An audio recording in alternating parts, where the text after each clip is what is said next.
देशमुख आणि सूर्यवंशी यांच्या कुटुंबियांना न्याय मिळवून देण्यासाठी धाराशिवमध्ये आज मोर्चा असणार आहे।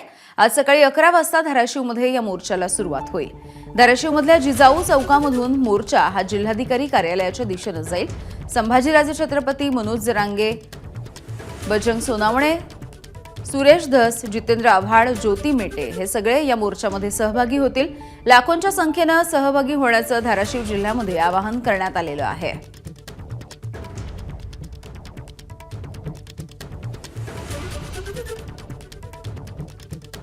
आणि याच संदर्भातली अधिकची माहिती देतात आमचे प्रतिनिधी अप्पासाहेब शेळके।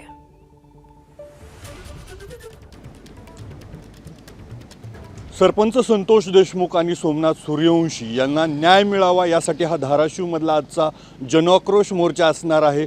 सर्वधर्मीय सर्वपक्षीय हा मोर्चा असणार आहे। सकाळी 10 वाजता या मोर्चाला जिजाऊ चौकातून सुरुवात होणार आहे आणि त्यानंतर आंबेडकर चौक, शिवाजी महाराज चौक, यानंतर हा मोर्चा आहे तो जिल्हाधिकारी कार्यालयावर येणार आहे। संतोष देशमुख हत्या प्रकरणातील एक आरोपी अजूनही मोकाट आहे, त्यामुळे जनतेमध्ये प्रचंड रोष आहे आणि तोच रोष सरकारच्या कानावर पडावा यामुळे हा मोर्चाची सांगता जी आहे ती जिल्हाधिकारी कार्यालयाच्या समोरच होणार आहे। या मोर्चामध्ये मनोज जरांगे असतील, सुरेश धस असतील, तसेच संदीप क्षीरसागर, बीडचे खासदार बजरंग सोनवणे हे सहभागी होणार आहेत।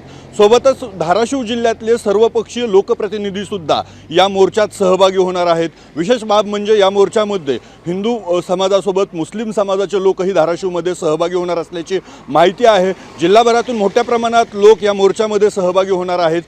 सकाळी 10 वाजता या मोर्चाची सुरुवात होणार असून तो जिल्हाधिकारी कार्यालयावर याचा समारोप होणार आहे।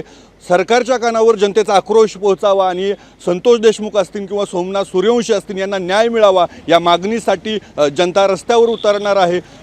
संतोष देशमुख हत्या प्रकरणातल्या आरोपींना अजून महिनाभरानंतरही अटक झालेली नाही, यामुळे लोकांमध्ये प्रचंड प्रमाणात रोष असल्याचं पाहायला मिळतंय। एबीपी माझा, उघडा डोळे बघा नीट।